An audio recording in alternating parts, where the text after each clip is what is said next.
पहला प्रश्न, भगवान, यह संसार माया है, यहां सब झूठ है, मुझे इसमें डूबने से बचाएं। राधिका प्रसाद, माया में कोई डूब कैसे सकता है? झूठ में डूबने का कोई उपाय है? जो नहीं है उसमें डूब सकोगे? चाहोगे तो भी नहीं डूब सकोगे। ऐसी नदी में डूबो जो है ही नहीं, ऐसे जाल में फंसो जो है ही नहीं। ये कैसे संभव हो सकता है? इस माया शब्द ने तुम्हें बहुत भरमाया है। माया ने नहीं, माया शब्द ने बहुत भरमाया है। ये तुम्हारी जवान पर बैठ गया। तुम्हारा सारा धर्म इसी शब्द पर आधारित हो गया है। माया से बचना है। सोचते भी नहीं कि अगर संसार झूठ है तो क्या बचना, और अगर संसार झूठ है तो तुम कैसे सच हो सकते हो? और सब झूठ है, सिर्फ तुम सच हो। औरों के लिए तुम भी संसार हो, उनके लिए तुम भी झूठ हो। और यदि संसार झूठ है तो संसार को बनाने वाला कैसे सच हो सकता है? वह तो महाझूठ होगा। झूठ का जन्म झूठ से ही हो सकता है। इसलिए मैं नहीं कहता कि संसार झूठ है, मैं तो कहता हूं संसार बहुत सच है। संसार तो परमात्मा की काया है, माया नहीं। उसकी देह है, उसकी अभिव्यक्ति है।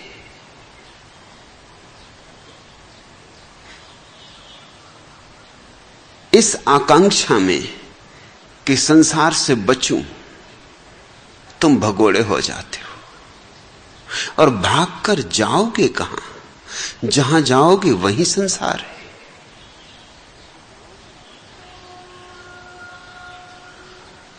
तुम ही संसार हो,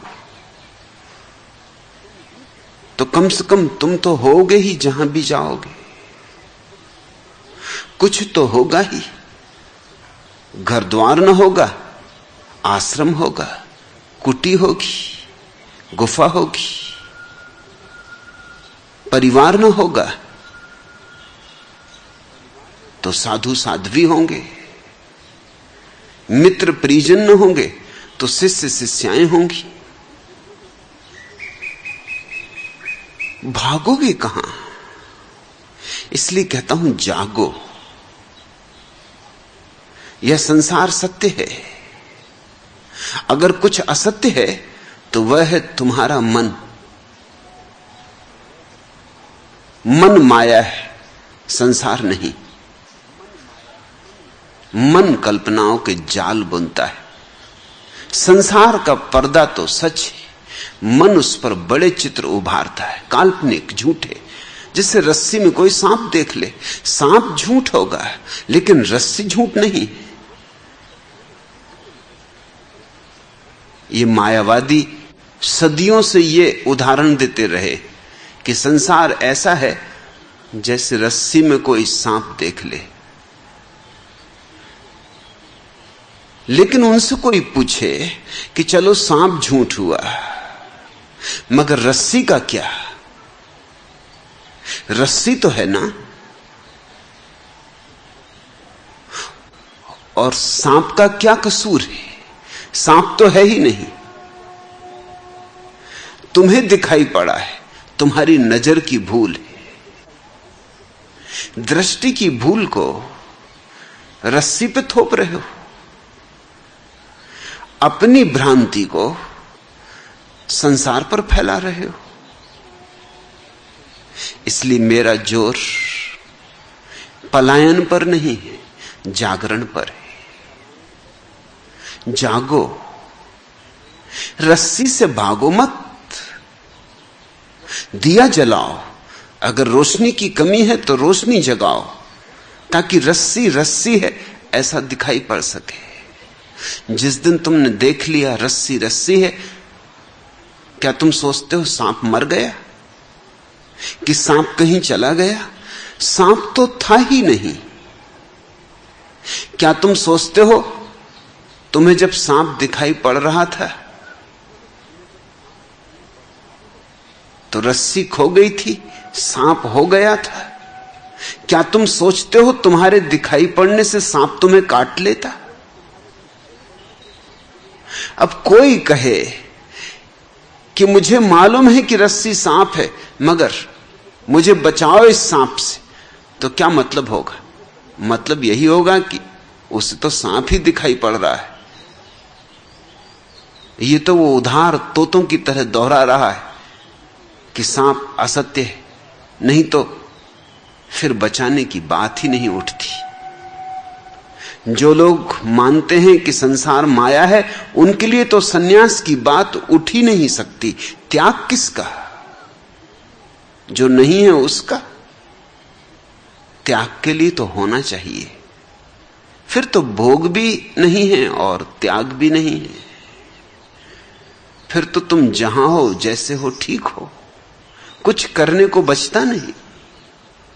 इसलिए मैं अपने सन्यासी को नहीं कहता कि त्यागना, न कहता हूं भोगना, न कहता हूं त्यागना, कहता हूं जाग कर जीना।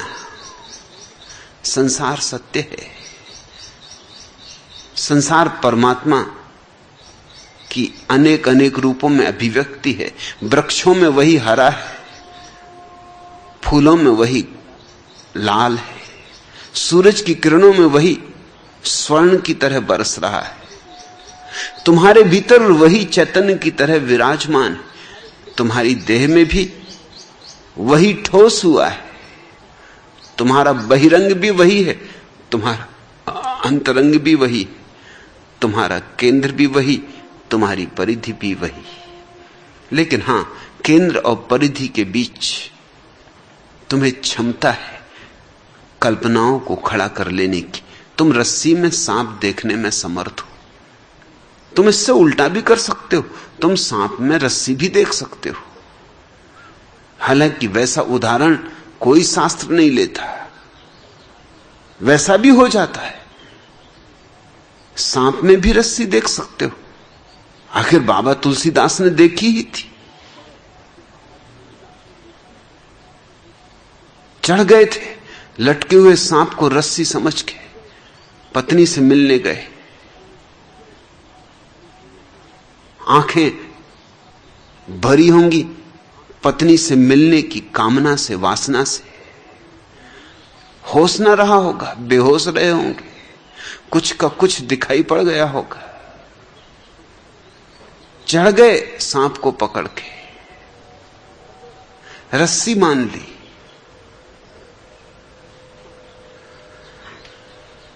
तुम्हारे मन की यह क्षमता है, इस मन को ही मिटा देना है, पहुंच देना है। पशु हैं, उनके पास मन नहीं, वे मनुष्य से नीचे। मनुष्य के पास मन है। मनुष्य शब्द ही मन से बनता है। मनुष्य की इतनी ही खूबी है कि उसके पास मन है, और जिस दिन मन मिट जाता है उस दिन तुम परमात्मा हो। मन के नीचे पशुओं का जगत है, मन के ऊपर बुद्धों का, और इन दोनों के बीच में मनुष्य है, त्रिशंकु की भांति। यह मत पूछो राधिका प्रसाद कि मुझे इसमें डूबने से बचाएं। मैं तो देखता नहीं कि तुम कैसे डूब सकोगे। सदियां हो गई, जन्म जन्म नहीं बीत गए, कितने जन्म नहीं बीत गए। तुम्हें डूबा कहां पाया ये भवसागर जिसकी तुम बातें कर रहे हो? तुम अछूते के अछूते हो। कौन डूबा है? कोई भी डूबा नहीं। डूबने की भ्रांति भला तुम्हें हो जाए, और भ्रांति के लिए तुम तर्क भी खोज ले सकते हो। जिसको भ्रांति ही पकड़नी है वो कोई भी तर्क खोज ले सकता है। मुल्ला नसरुद्दीन को भ्रांति हो गई थी कि वह मर गया है।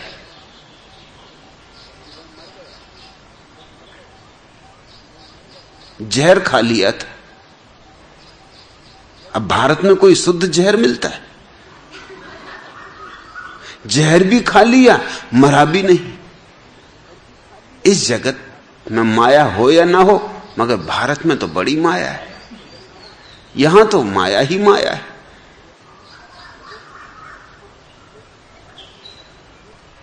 दूध में पानी मिलाते थे लोग, अब कलयुग आ गया, अब पानी में दूध मिलाते।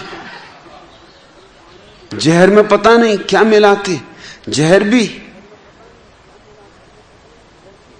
शुद्ध मिल सकता नहीं। जहर खा के सो रहा, सुबह उठा तो अपनी पत्नी से बोला कि नाश्ता मेरे लिए मत बनाना, मैं तो मर चुका हूं। पत्नी ने कहा होश में हो? जाग गए कि सपना देख रहे हो? और उसने कहा तू होश में है?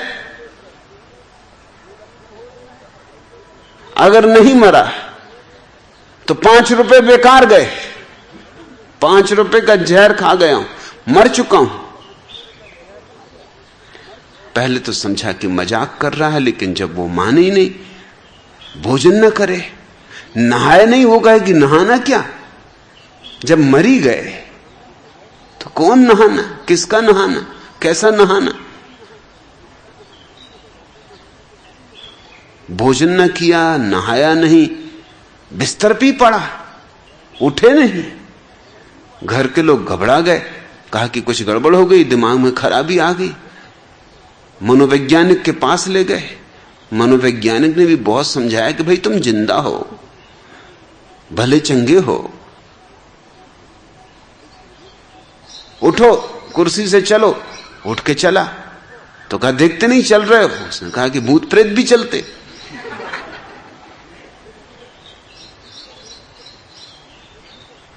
देखते नहीं मेरे पैर बिल्कुल उल्टे हो गए जैसे भूत प्रेतों के होते।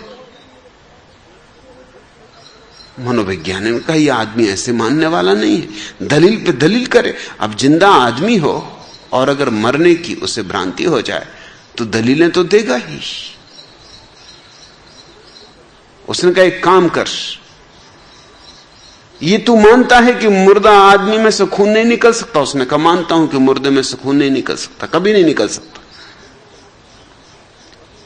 मनोवैज्ञानिक ने उठाया चक्कू और उसके हाथ में थोड़ा सा चीरा मारा, खून की धार फूट पड़ी।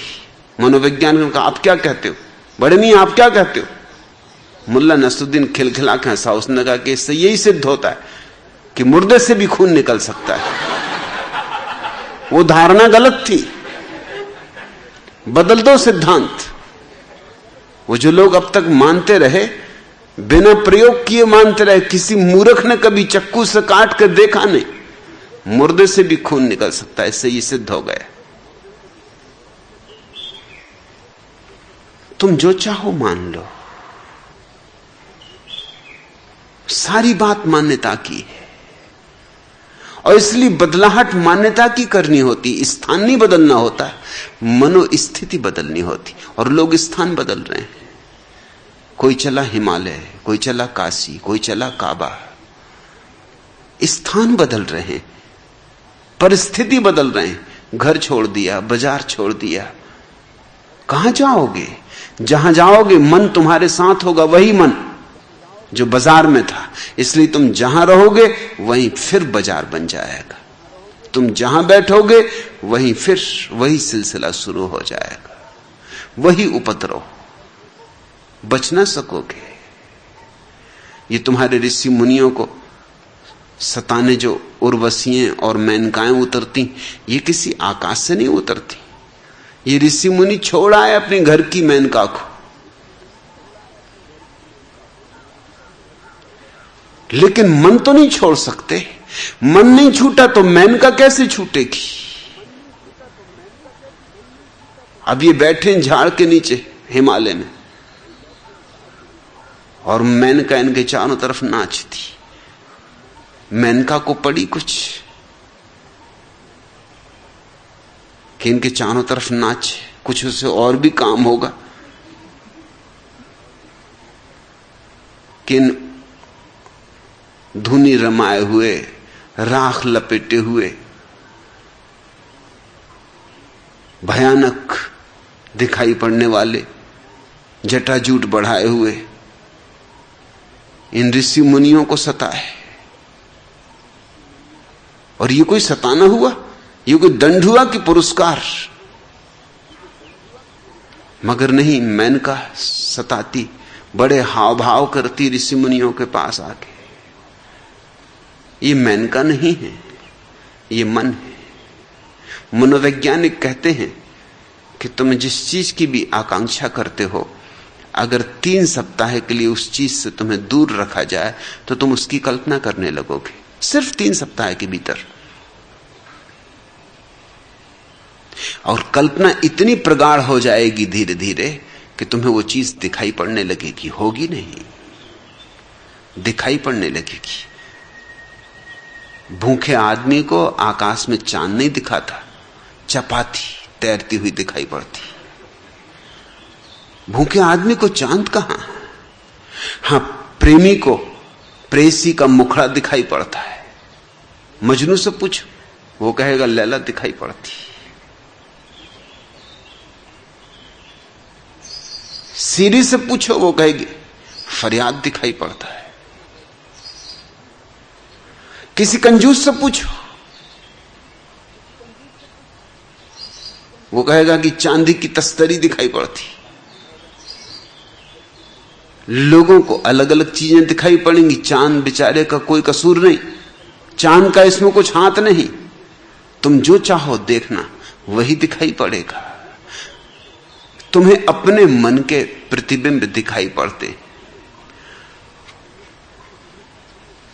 संसार नहीं छोड़ना है राधिका प्रसाद, कुछ नहीं छोड़ना है।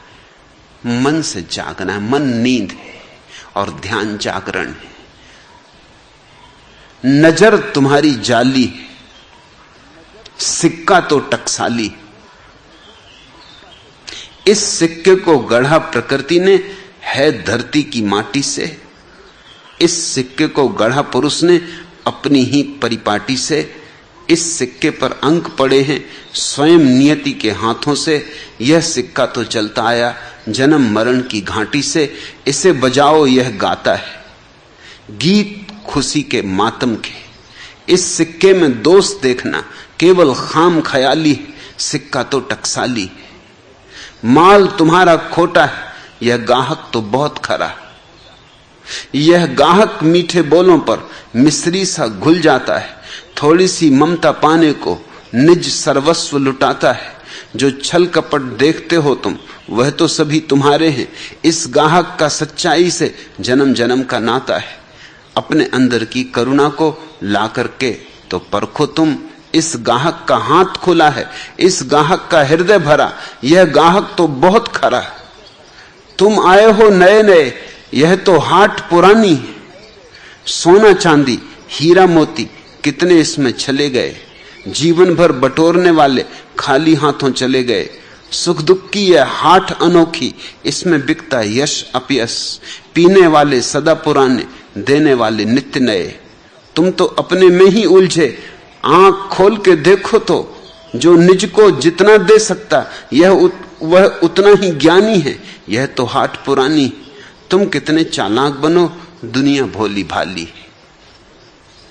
पल में रोना पल में हंसना, यह तो पल में रोना पल में हंसना। यह दुनिया तो सहज सरल। उत्सुकता अस्तित्व यहां पर, जीवन तो है कुतूहल। सत्य स्वप्न है, स्वप्न सत्य है, इन दोनों में अंतर क्या? इन्हें गिने विश्वासों पर ही इस दुनिया की चहल पहल। जो मिलता है लेना होगा, राजी से नाराजी से। अरे व्यर्थ की 3-5 है और व्यर्थ की गाली है।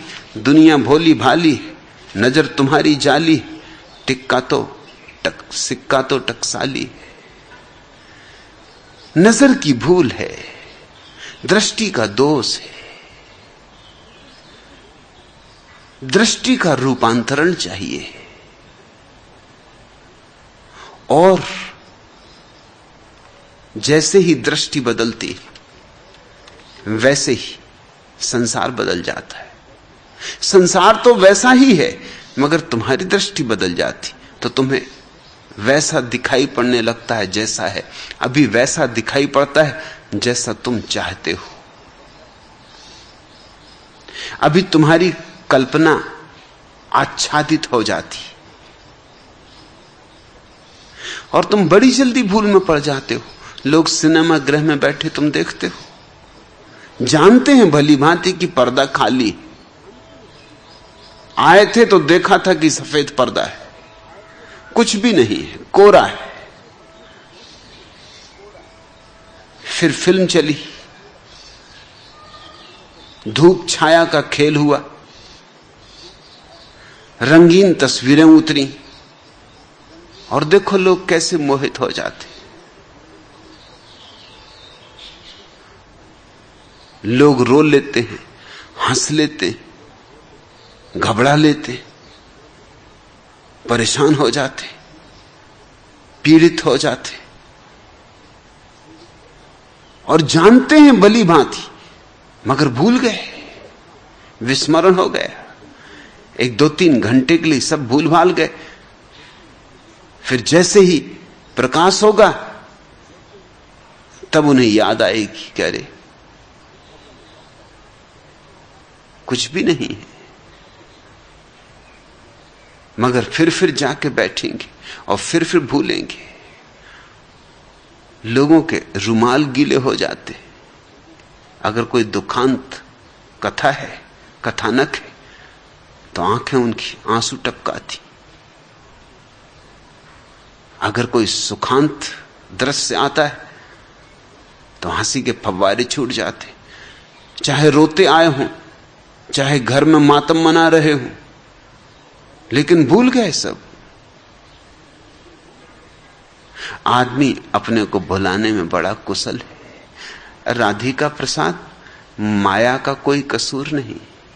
तुम कहते हो ये संसार सब झूठ है, ये संसार जरा भी झूठ नहीं। झूठ अगर कुछ है तो तुमने इस संसार के ऊपर जो सपनों की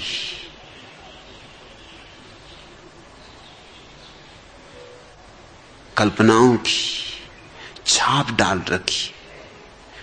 तुम इस संसार को ऐसा चाहते हो जो तुम्हारे अनुकूल हो, वैसा ये नहीं हो पाता। इससे तुम कष्ट पाते हो, या कभी कभी संयोग से हो जाता है, संयोग वसात, तो तुम सुख पाते हो। तुम्हारा सुख क्या, तुम्हारा दुख क्या? तुम्हारा दुख यह है कि तुम जैसा चाहते हो संसार वैसा नहीं हो पाता। संसार बड़ी चीज, तुम छोटे, तुम्हारी औकात छोटी, तुम्हारे हाथ छोटे। संसार विराट है। तुम चाहते हो कि तुम्हारे रंग में रंग जाए, ये नहीं हो पाता, ये नहीं हो सकता। लेकिन कभी कभी संयोग वसात बिल्ली के भाग्य से छींका टूट जाता है। संयोग वसात ही, कोई तुम्हारे लिए नहीं टूटता। कोई छींका ये देख के नहीं टूटता कि बिल्ली गुजर रही टूट जाऊं। छींके को टूट नहीं था, बिल्ली गुजरती कि ना गुजरती, ये संयोग की बात थी कि बिल्ली गुजरती थी और छींका टूटा।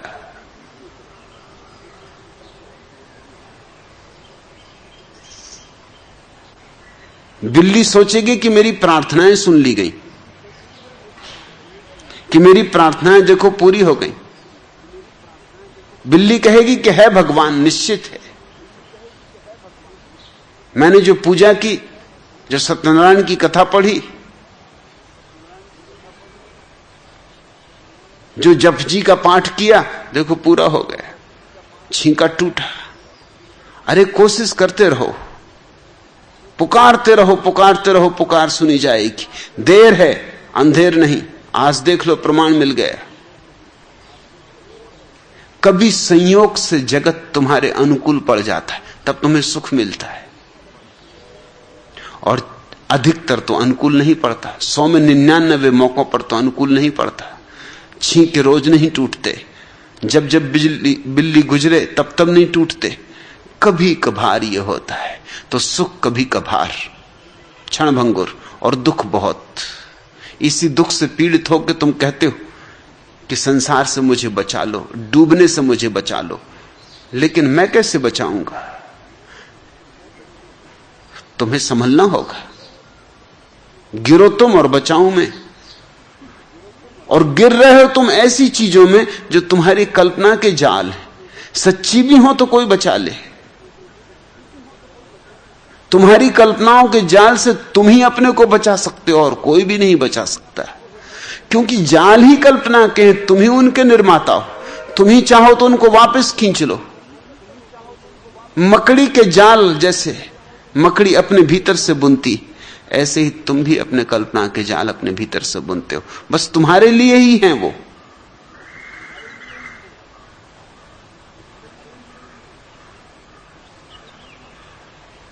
संसार कभी तुम्हारे अनुकूल पड़ जाए तो तुम गदगद हो जाते हो,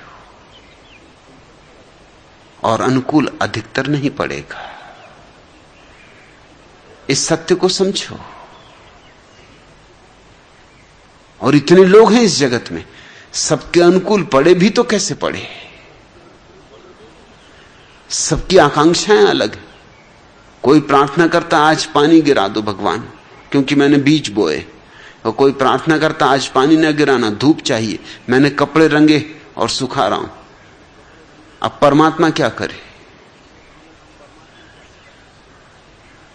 50-50 करे, कुछ पानी बरसा दे, कुछ पानी ना बरसाए, दोनों नाराज हो जाएं। अस्तित्व निरपेक्ष रहता है। अस्तित्व तुम्हारी बातें नहीं सुनता, सुन नहीं सकता। एक बिल्ली एक वृक्ष की शाखा पे बैठी हुई बड़ी मग्न हो रही थी, बड़ी मस्त हो रही थी, डोल रही थी, बड़ी भक्ति भाव में थी। एक कुत्ता नीचे से गुजर रहा था, उसने बिल्ली को देखा, लार तो उसकी टपक गई बिल्ली को देख के, मगर बिल्ली ऊपर बैठी थी झाड़ की शाखा पे, वहां तक कुत्ता पहुंच सकता नहीं था, और ऐसी मगन हो रही थी जैसे बैकुंठ की यात्रा पर हो, आंखें बंद, आह्लाद के आंसू टपके जा रहे और डोल रही।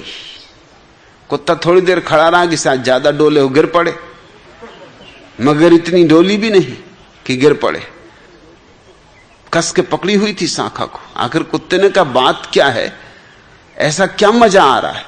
बिल्ली ने आंख खोली, उसने कहा कि सब खराब कर दिया।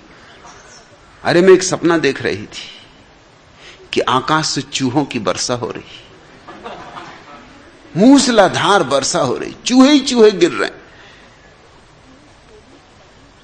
कुत्ते ने कहा, अरे मूर्ख, शास्त्र का ज्ञान है, शास्त्रों में साफ लिखा है कि कभी कभी चमत्कार होते हैं, और जब चमत्कार होते हैं तो आकाश से हड्डियों की वर्षा होती, चूहों की नहीं। चूहों का शास्त्रों में उल्लेख ही नहीं, मूर्ख कहीं की। शास्त्र ज्ञान है नहीं, कौड़ी भर संस्कृत जानती नहीं, चली है सपना देखने। कुत्तों के शास्त्र में स्वभावता है चूहों की वर्षा नहीं हो सकती, बिल्लियों के शास्त्र में चूहों की ही वर्षा होगी। हड्डियों की वर्षा बिल्लियां क्या करेंगी? और आदमियों के शास्त्र में न चूहे बरसेंगे न हड्डियां बरसेंगी।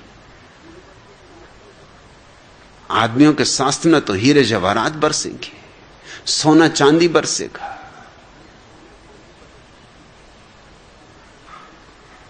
इतनी कल्पनाएं हैं सारे जगत में, जितनी चेतनाएं उतने मन है, उतने माया के विस्तार है। जगत तो कोरा पर्दा है, यह पर्दा तुम्हें नहीं डुबा सकता।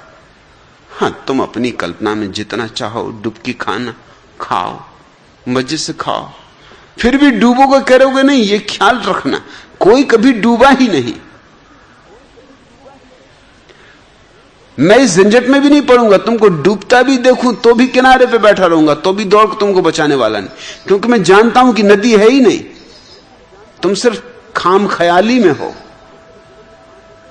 सो तुम्हारी मौज, तुम लाख चिल्लाओ कि बचाओ बचाओ, कोई बुद्धू दौड़े, मैं दौड़ने वाला नहीं। बचाने की बात ही फिजूल है, बचाना किससे?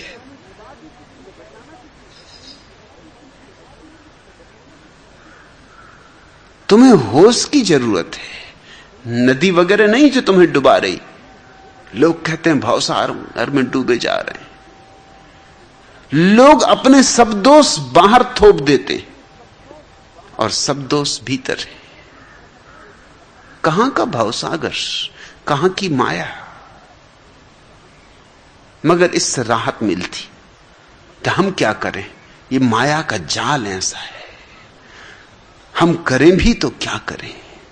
अवश्य परवश। ये परमात्मा ने माया ऐसी बनाई, महाठगनी।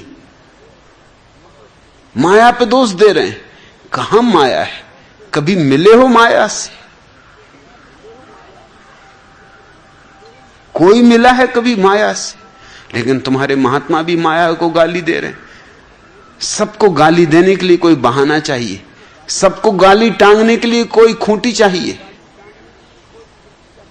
फिक्र इस बात की करो कि क्या है तुम्हारा उलझाव। तुम इस जगत से कुछ भी मांगोगे तो उलझे रहोगे, मांगो मत। इसलिए बुद्ध पुरुषों ने कहा है, तृष्णा से मुक्त हो जाओ, माया से नहीं, तृष्णा से,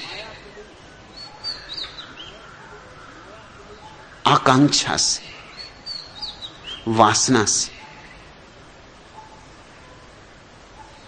संसार से मुक्त नहीं होना है, मुक्त होना है संसार के सामने तुम जो भिखारी बन के खड़े हो, भिक्षा पात्र लिए खड़े हो, इस भिखमंगेपन से मुक्त होना है। जो है उससे राजी हो जाओ, और की मांग छोड़ो, और की दौड़ छोड़ो। फिर कौन तुम्हें डुबा सकता है? तुम तत्क्षण पाओगे कि जिससे तुम भयभीत हो रहे थे वह भवसागर कहीं भी नहीं,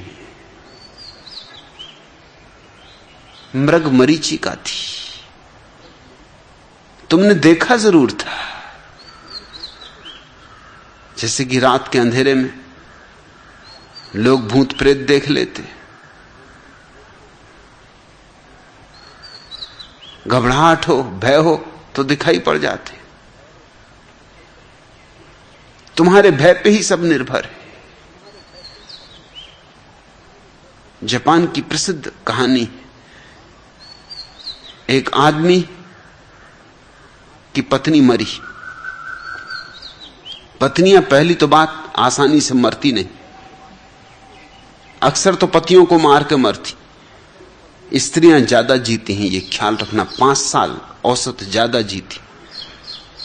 आदमी को ये भ्रम है कि हम मजबूत हैं, ऐसी कुछ खास मजबूती नहीं, स्त्रियां ज्यादा मजबूत हैं।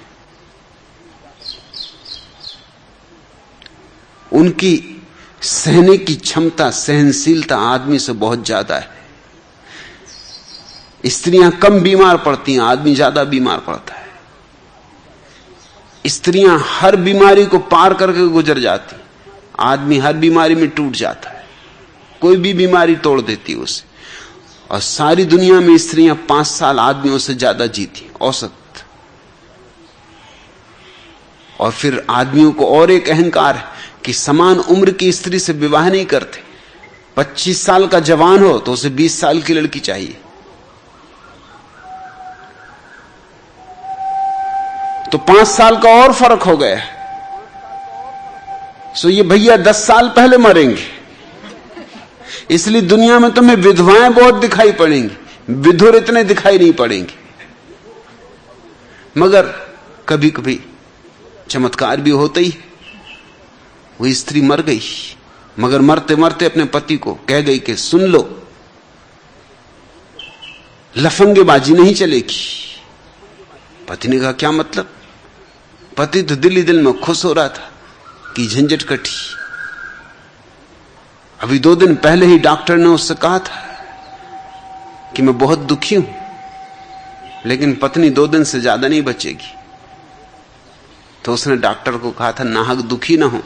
अरे जब मैंने 30 साल कष्ट झेल लिया तो 2 दिन और सही, इसमें दुखी होने की क्या बात? 30 साल गुजर गए तो 2 दिन और सही। पत्नी कहने लगी कि अब मैं मरने के करीब हूं, तो मैं बताया जा रही कि मैं मर के भूत प्रेत होऊंगी और तुम्हारा पीछा करूंगी। और ध्यान रखना, भूल के भी किसी और स्त्री के साथ संबंध मत बनाना, नहीं तो मैं तुम्हें सताऊंगी, मैं रोज आऊंगी रात। पति डरा तो बहुत, कर भी कुछ नहीं कर सकता, अब करे भी क्या? पत्नी मर गई। पहली रात बहुत घबराया हुआ घर आया, डरा हुआ था, जंतर मंत्र पढ़ रहा था। मगर ठीक वक्त पे कोई 12 बजे पत्नी ने दरवाजे पे दस्तक दी। दरवाजा खोला तो वो सामने खड़ी थी। पसीना पसीना हो गया, पैर कब गए, गिरते गिरते बचा। पत्नी ने कहा कि तो तुमने हरकत शुरू कर दी, तुम शराब पी के आए हो, और मैंने लाख दफे समझाया कि शराब पीना बंद करो। और तब तो मैं घर में रहती थी, तो मुझे बैठ के अंतर्दृष्टि से पता लगाना पड़ता था तुम कहां गए, क्या कर रहे हो। अब नहीं चलेगा, अब तो तुम जहां जाओगे वहां मैं देख सकती हूं, वहां मैं आ सकती हूं। तुम शराब घर से आ रहे हो, तुमने इतनी शराब पी और तुम उस स्त्री को घूर घूर कर देख रहे थे।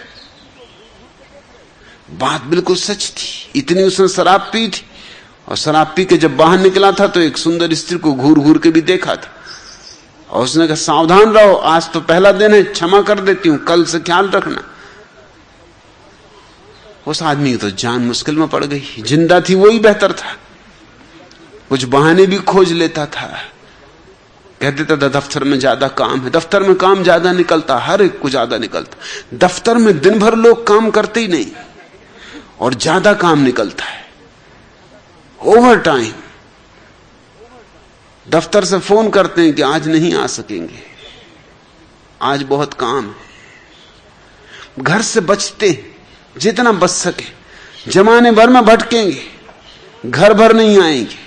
घर तो आते ही तब हैं जब सब होटलें और सब शराब घर, सब रेस्टोरेंट बंद हो जाते, और जब कहीं इनको जगह नहीं मिलती तब घर आते, क्योंकि घर तो हमेशा खुला हुआ है।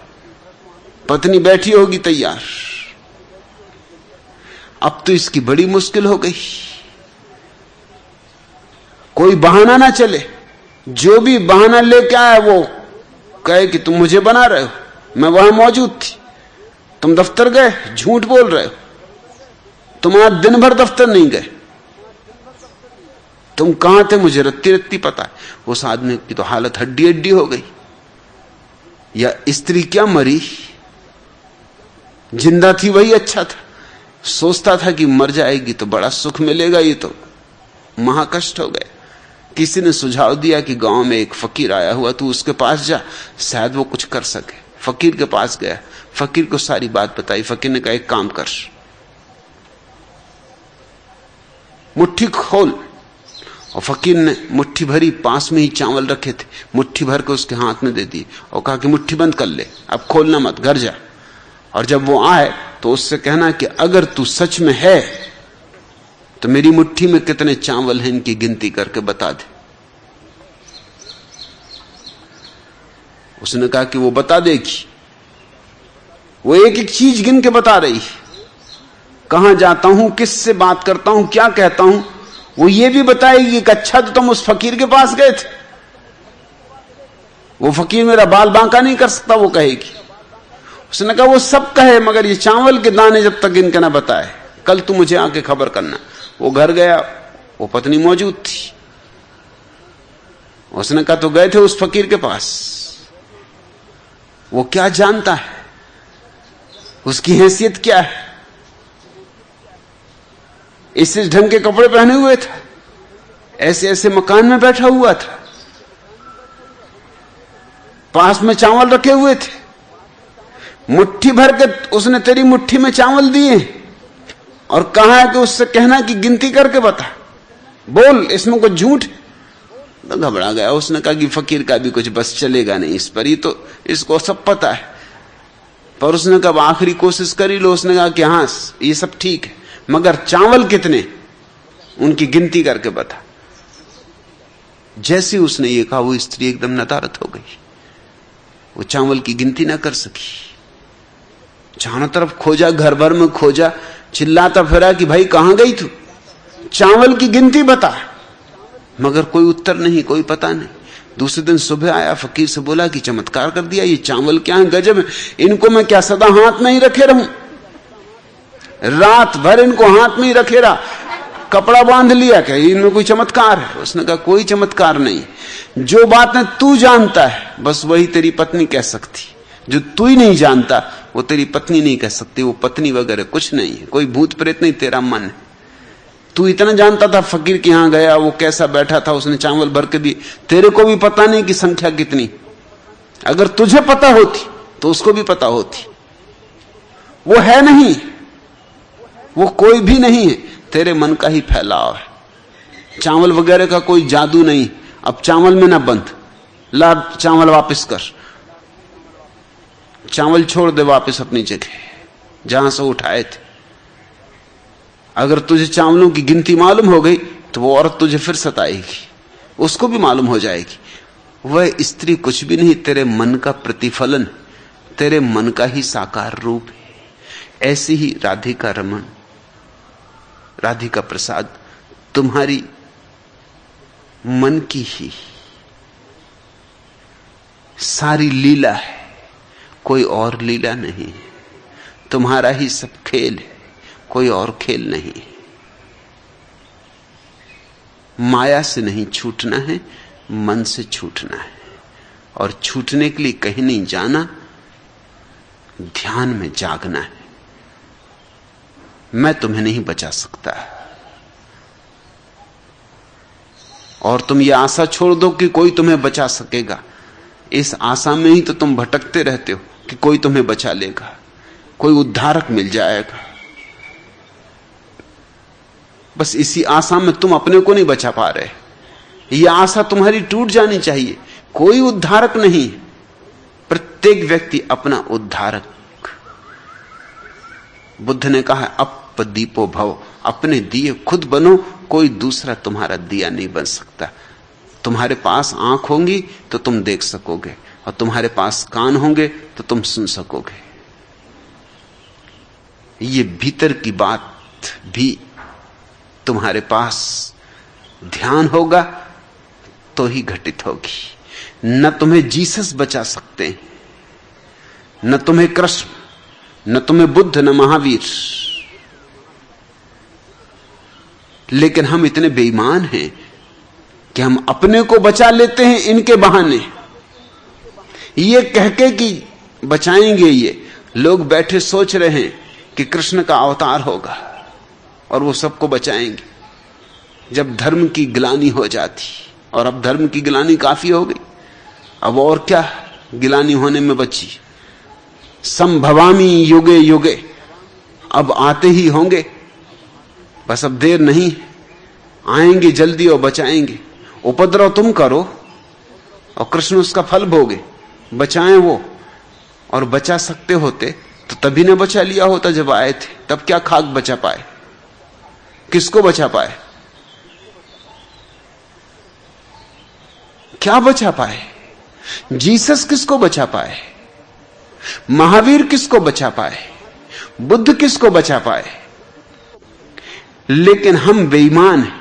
हम ये बात भी दूसरों पर टाल देना चाहते कि कोई बचाए। क्यों कोई बचाए? ये पर निर्भरता क्यों? मैं तुम्हें मेरे ऊपर निर्भर नहीं होने देना चाहता। मैं तुम्हारी जिम्मेवारी नहीं लेना चाहता। मैं तुम्हें इशारे दे सकता हूं कैसे तुम अपने को बचा सकते हो, इसके इंगित कर सकता हूं, लेकिन मैं तुम्हें बचा नहीं सकता। बचाना तो तुम्हें स्वयं को होगा। तुमने ही उलझाया है, तुम ही सुलझाओ। तुम ही गिरे हो गड्ढे में, तुम ही निकलो। लेकिन तुम गड्ढे से न निकलना चाहो तो ये तरकीब अच्छी कि आएगा उद्धारक और बचाएगा। न आएगा उद्धारक, न कोई बचाएगा, गड्ढे में तुम पड़े रहना। पड़े ही हो सदियों से। अभी ईसाई रास्ता देख रहे हैं कि जीसस का आगमन होगा और वो सारी मनुष्य जाति का उद्धार करेंगे। पहले नहीं कर पाए, अब कैसे करेंगे? पहले ही कर लेते ना। कर सकते होते तो पहले ही कर लेते। कितने लोगों का उद्धार कर पाए? हां, इशारे दिए, जो समझ गए उन्होंने अपना उद्धार कर लिया। इंगित दिए, लेकिन जो मूढ़ थे वो राह देखते रहे कि तुम ही दवा बनाओ, तुम ही घोंटो, घुट्टी तैयार करो और तुम ही पियो और बचे हम। कोई चिकित्सक भी ऐसे तुम्हें नहीं बचा सकता कि खुद दवाई पियो बचाए तुम्हें। इसमें तो खुद भी मरेगा। दवा तुम्ही को पीनी पड़ेगी। मैं तुम्हें मार्ग दे सकता हूं, लेकिन चलना तुम्हें।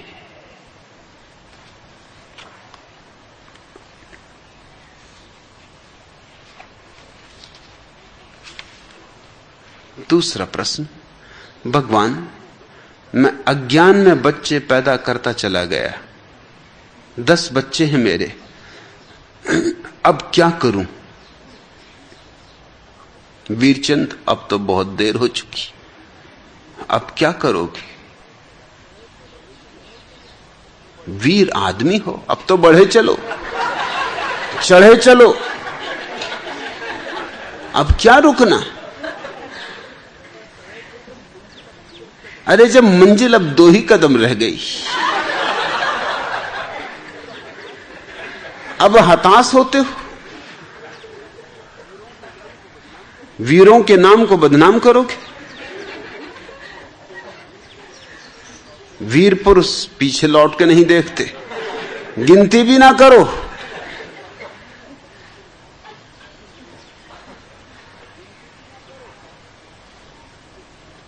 तुमने भी खूब किया। जगह जगह लिखा हुआ है 2 या 3 बस, तब तुम न रुके। इस्ताहार वगैरह पढ़ते हो कि नहीं?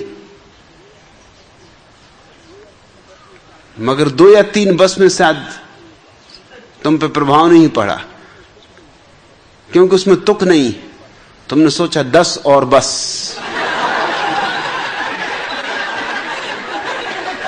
दो या 3 बस अतुकांत कविता है, 10 और बस तुकांत कविता है। कवि मालूम होते हो, अब तुम्हें होश आया।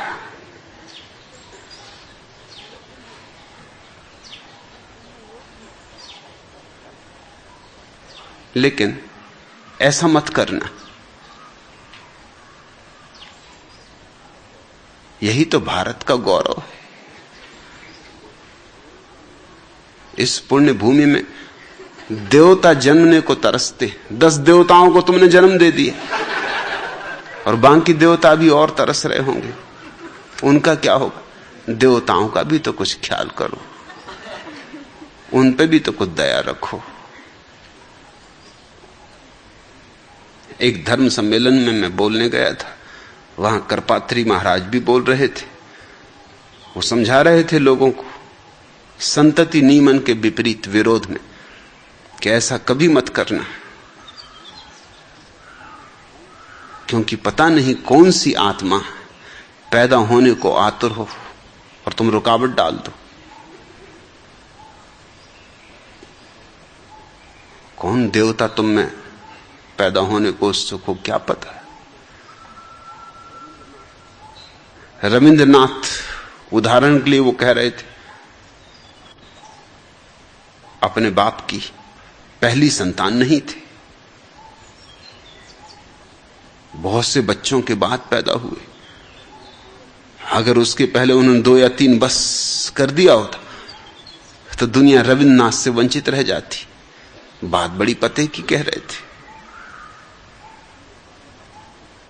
अब क्या पता है, 11वां बेटा तुम्हारा रविंद्रनाथ हो, शेक्सपियर हो, कालिदास हो, पता नहीं।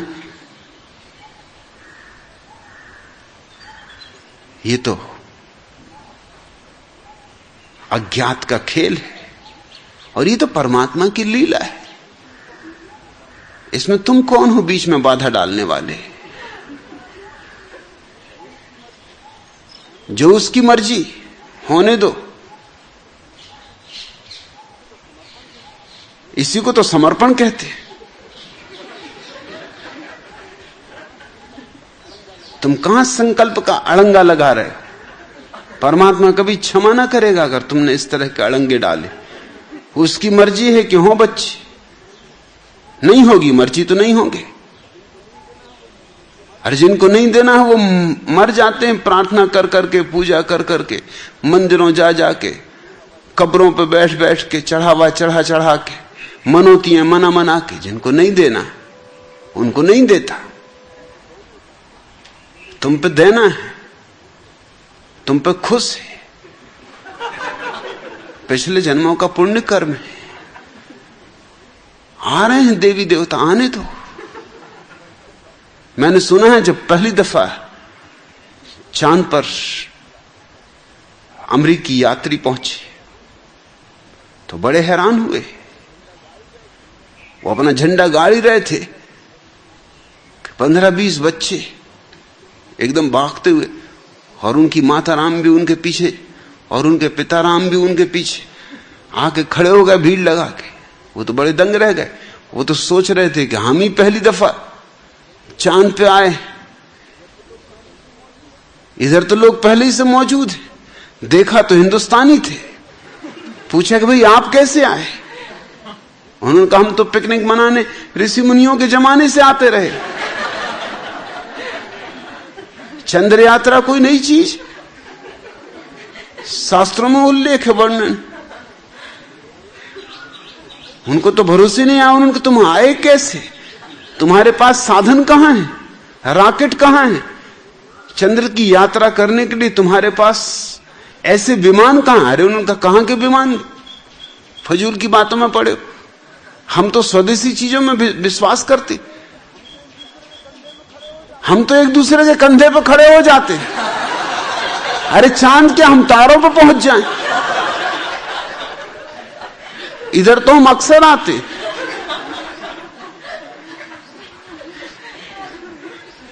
अब तुम क्या भारत की प्रतिष्ठा खराब करवाने पे उतारू? नहीं नहीं, ऐसा मत करना। देखो धृतराष्ट्र अंधे थे मगर 100 बेटे। इसको कहते अंधे को अंधेरे में दूर की सूझी।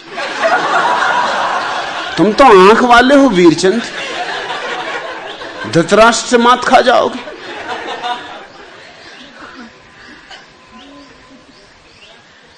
ऐसे नहीं हारते। धृतराष्ट्र को तो मात दे के रहो। अंधों से आंख वाले हारने लगे तो जगत का क्या हाल हो जाएगा। और कहते हैं धृतराष्ट्र की पत्नी ने भी पति को अंधा देख के अपनी आंखों पे पट्टी बांध ली थी, क्योंकि जब पति अंधा हो तो पत्नी कैसे देखे?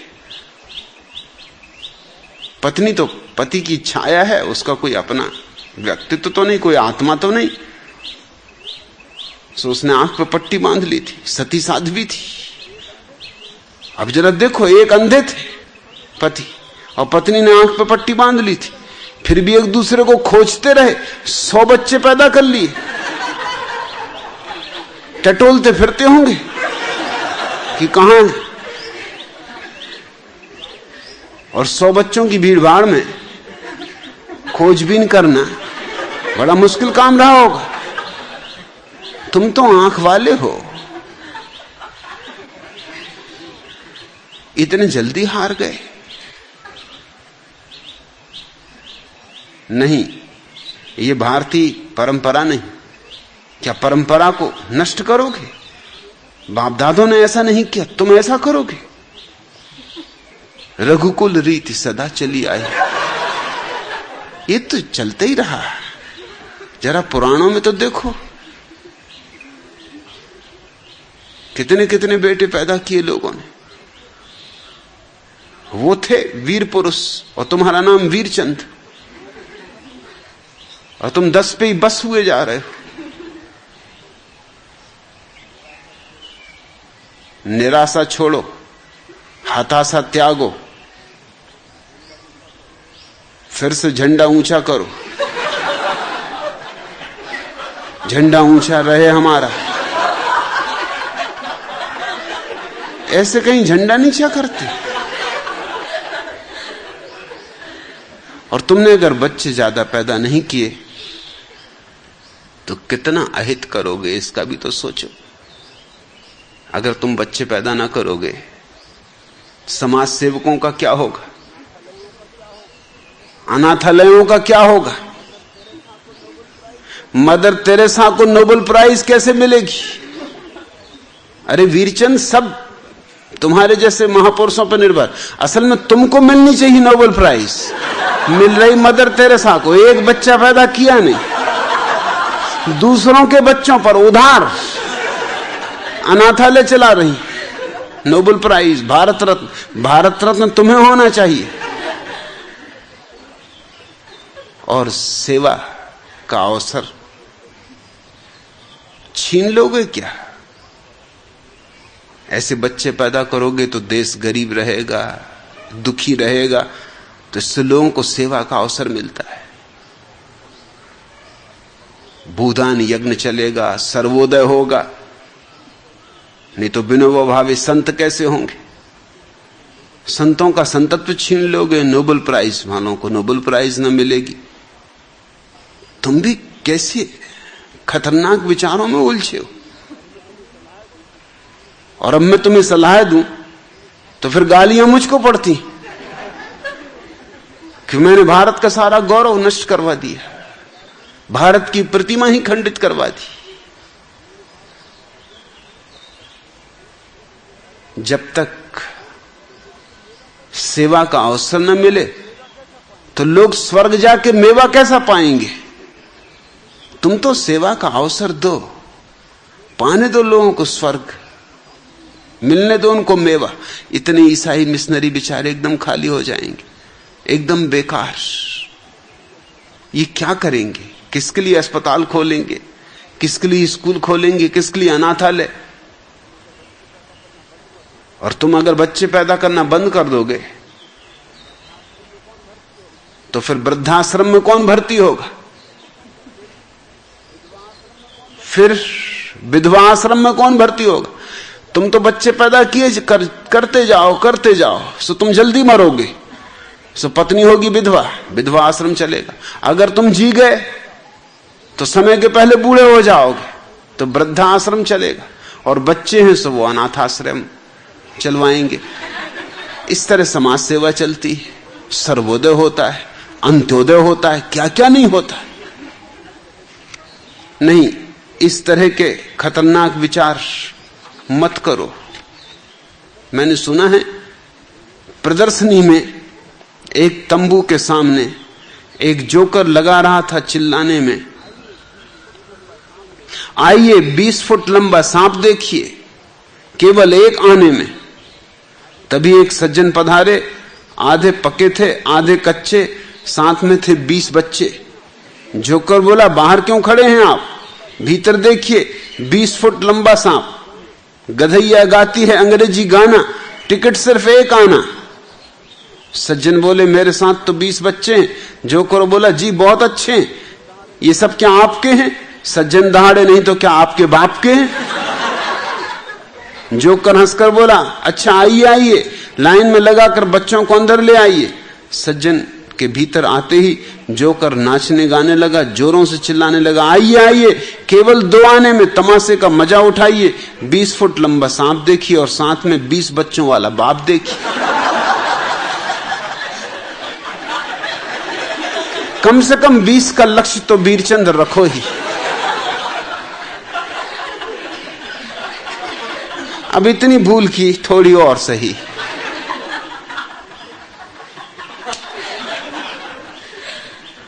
अब इतने गिरे, थोड़े और।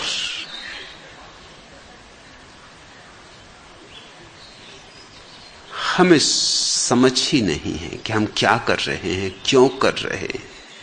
यंत्रवत जिए चले जाते, पशुवत जिए चले जाते। जिससे पशु बच्चे पैदा करते हैं, एक प्राकृतिक परवस्था है, वैसे ही आदमी बच्चे पैदा किया जाता है। और अब जब कि कोई प्राकृतिक परवस्था नहीं है, अब तुम्हारे हाथ में है, लेकिन बहाने खोजता है नए नए कि फिर उन आत्माओं का क्या होगा। जैसे तुमने सारी दुनिया की आत्माओं का ठेका लिया, एक तुम अपनी आत्मा की तो फिक्र नहीं कर पा रहे और सारी दुनिया की आत्माओं की चिंता में लगे रहते हो कि सारी आत्माओं का क्या होगा। कहीं हिंसा तो नहीं हो जाएगी अगर बच्चे पैदा नहीं हुए। मुझसे लोग प्रश्न पूछते, इसमें हिंसा तो नहीं हो जाएगी।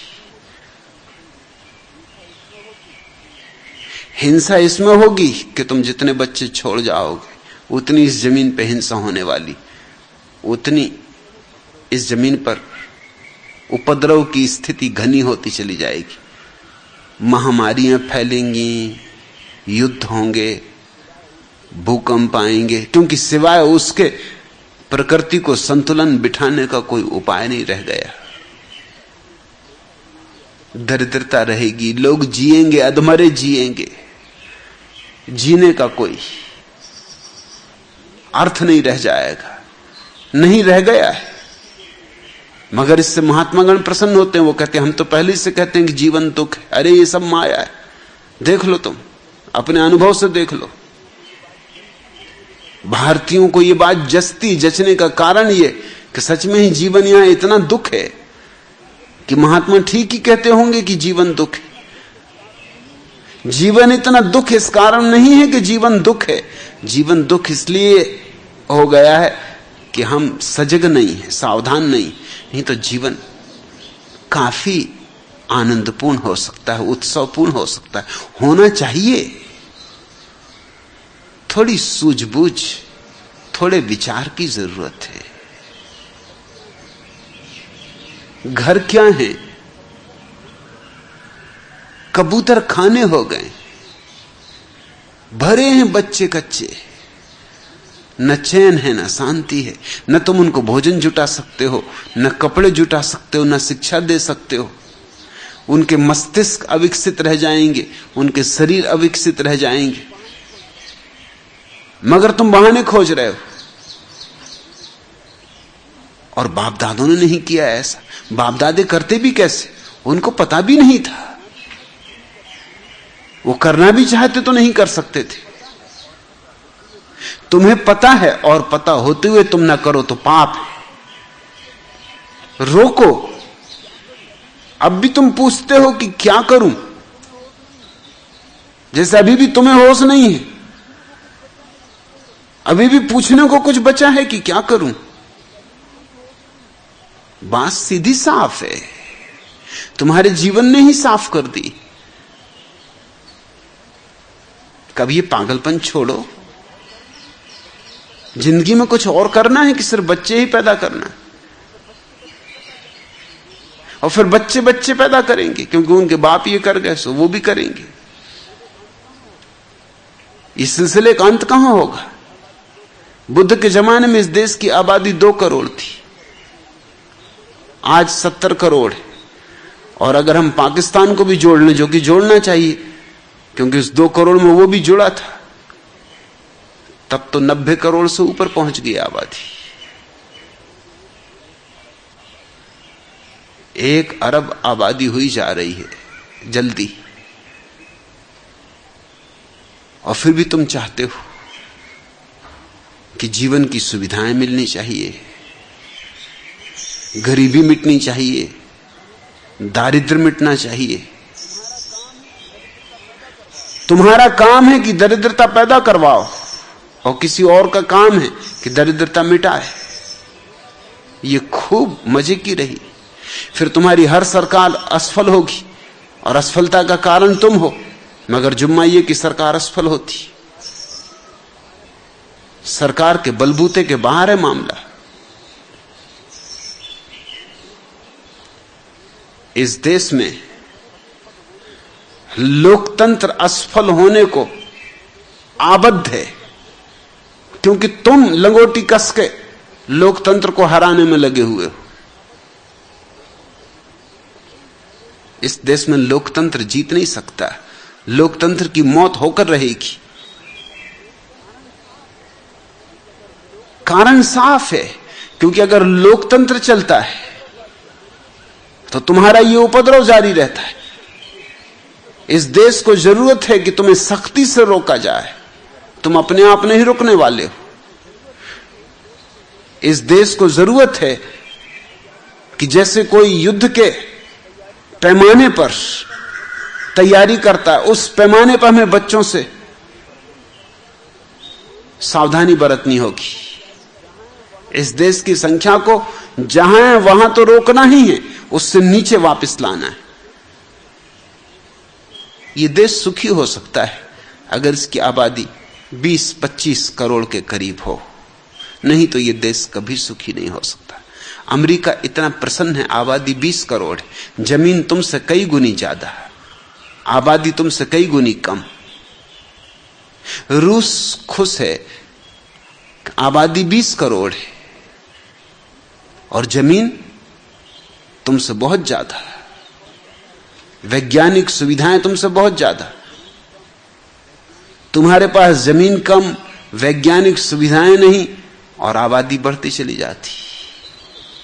अब तुम्हारी हालत ऐसी हो गई कि सिर ढांको तो पैर उघड़ जाते हैं, पैर ढांको तो सिर उघड़ जाता है, चादर छोटी होती जाती है, तुम बड़े होते चले जाते। और अगर चादर नहीं ढांक पाती तो तुम बड़े नाराज हो, तुम एकदम क्रोधित हो उठते हो, तुम पूर्ण क्रांति करने को तैयार हो जाते हो, बिना ये सोचे समझे कि जो लोग पूर्ण क्रांति करने की बात कर रहे हैं उनके पास क्या आयोजन, क्या योजना है। कुछ भी नहीं। जयप्रकाश नारायण ने 3 साल के लिए इस देश को और गड्ढे में डाल दिया, क्योंकि इस देश की बागडोर बिल्कुल ही गलत हाथों के लोगों में सौंप दी, जिन्होंने 3 साल में कुछ भी नहीं किया, जो कुछ कर सकते नहीं थे, निपट नपुंसक साबित हुए। 3 साल यूं हाथ से बह गए और 3 साल में तुम्हारी आबादी खूब बढ़ती चली गई, क्योंकि आबादी के मामले को ही लेके इंदिरा को हारना पड़ा था। आबादी के मामले में ही इंदिरा ने सख्ती बरती थी, बरतनी चाहिए।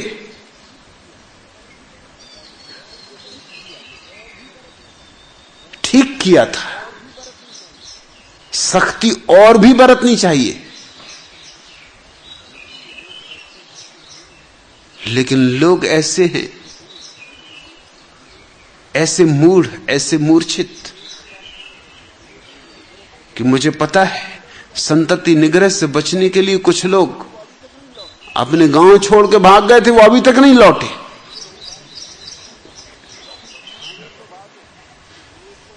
भागे सो भागे। ये तो जब तक इस देश को संतति निग्रह का काम सेना के हाथ में ना सौंप दिया जाए तब तक कोई उपाय नहीं।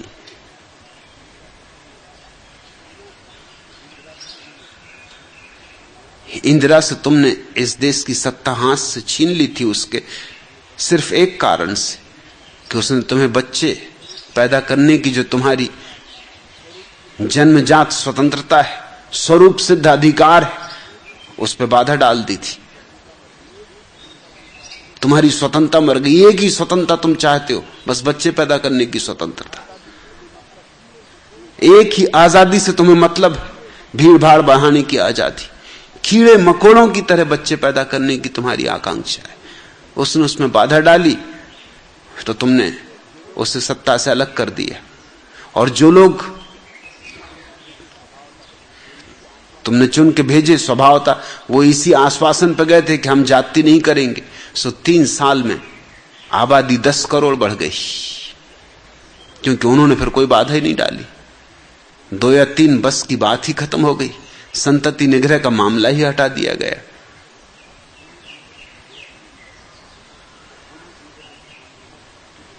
अब पुनः इंदिरा के हाथ में सत्ता है। अब उसके सामने सवाल है स्वाभाविक, अगर सत्ता में रहना है तो तुम्हारी मूढ़ता को जारी रखना चाहिए। अगर तुम्हारी मूढ़ता में बाधा डाली जाए, सत्ता खो जाएगी। मैं तो सलाह दूंगा सत्ता बचे की जाए, लेकिन तुम्हारी मूढ़ता तोड़ी ही जानी चाहिए। इंदिरा को फिक्र होती है कि उसकी प्रतिमा सारी दुनिया में खंडित होती, कि वो लोकतांत्रिक नहीं। मैं तो कहूंगा सारी दुनिया में बदनामी भी उठानी पड़े, सारी दुनिया ये कहे कि अधिनायक हो गई इंदिरा, कोई फिक्र नहीं, देश के लिए इतना त्याग तो कम से कम करो कि खंडित हो जाने दो अपनी प्रतिमा को। कहने दो सारी दुनिया को कि अधिनायकवाद है। ये देश अभी लोकतंत्र के लिए तैयार नहीं। लोकतंत्र के लिए तैयार होने का अर्थ होता है खुद की सूझबूझ इतनी होनी चाहिए कि प्रत्येक व्यक्ति अपने पर नियंत्रण खुद कर ले। फ्रांस में संख्या गिर रही, ये लोकतांत्रिक देशों के लक्षण। संख्या गिर रही, बढ़ नहीं रही, क्योंकि फ्रांस का प्रत्येक व्यक्ति समझ रहा है कि संख्या जितनी कम होगी देश उतना सुखी होगा, उतने हम सुखी होंगे, उतने हमारे बच्चे सुखी होंगे।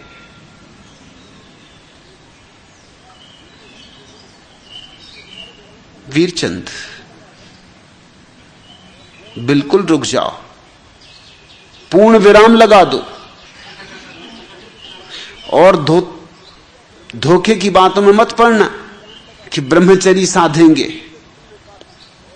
साध लिया ब्रह्मचर्य तुमने, काफी 3-4 हजार साल से साध रहा ये देश ब्रह्मचर्य, और क्या ब्रह्मचर्य का परिणाम है?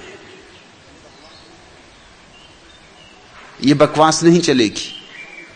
महात्मा गांधी ब्रह्मचर्य सधवाने की बात करते थे, खुद 5 बच्चे पैदा कर लिए, फिर इसके बाद ब्रह्मचर्य। जैसे तुमने 10 पैदा कर लिए, अब तुम भी सोचोगे ब्रह्मचर्य। ऐसे हर एक अगर 10-5 पैदा करने के बाद सोचेगे ब्रह्मचर्य, तो कोई हल नहीं होगा। और कितने लोग ब्रह्मचर्य साध सकते? व्यवहारिक होना आवश्यक है। और ब्रह्मचर्य जबरदस्ती साधोगे तो उसके घातक परिणाम होंगे। महात्मा गांधी को मरते दम तक सपनों में काम वासना सताती रही। आखिरी दिनों में तो एक नग्न स्त्री को लेकर साथ बिस्तर पे सोने लगे। कहते तो थे कि तांत्रिक प्रयोग कर रहे हैं। इस बात को छिपाने की कोशिश की गई, उनके शिष्यों ने ही छिपाया। उनके शिष्य ही इस बात को प्रकट नहीं होना देना चाहते थे, कहीं ये बात प्रकट हो जाए, आम जनता में जाहिर हो जाए तो महात्मा गांधी के महात्मा होने का क्या होगा। सो इसको छिपा कर रखो, इस बात को प्रकट मत होने दो। मगर ये बात इस बात का सबूत है कि जिंदगी भर जबरदस्ती थोपा गया ब्रह्मचर्य काम नहीं आया। महात्मा गांधी के काम नहीं आया तो तुम्हारे क्या काम आएगा? तो मैं ये नहीं कहता कि कोई ब्रह्मचर्य से इस देश का मसला हल होने वाला है। ब्रह्मचर्य अद्भुत बात है, लेकिन ध्यान से सधती, कोई बहुत गहरे ध्यान को उपलब्ध होता है तो ब्रह्मचर्य सधता। ब्रह्मचर्य का अर्थ समझो, ब्रह्मचर्य का अर्थ होता है ब्रह्म जैसी चर्या, ईश्वरी चर्या। उसका कुछ काम वासना से छूट जाना ही इतना अर्थ नहीं है, उसका बड़ा अर्थ है। राम जैसे हो जाना उसका अर्थ है, काम से मुक्त हो जाना ही उसका अर्थ नहीं है। काम से मुक्त होना तो उसका एक छोटा सा हिस्सा है। जब तुम ब्रह्म को जानोगे तो ब्रह्मचर्य पैदा होगा, उसके पहले नहीं। अभी तो विज्ञान ने साधन दे दिए हैं, उनका उपयोग करो और व्यर्थ की पिटी पिटाई बातों को मत दोहराए रखना। पंडित वही दोहराए रहते, और ये देश इतना मूढ़ है कि उनकी बातें जसती। करपात्री लोगों को समझा रहे थे तो लोग सिर हिला रहे थे, ताली बजा रहे थे। ये बात बिल्कुल सच कि देवी देवताओं को पैदा होना है और बच्चे, पता नहीं कौन सा बच्चा मेधावी पैदा हो, उसको रोकना उचित नहीं। मैं बस्तर गया, जिस गांव में ठहरा हुआ था उस गांव के लोगों ने कहा आपका क्या ख्याल है? बस्तर में एक बांध बना, बांध से बिजली पैदा हुई।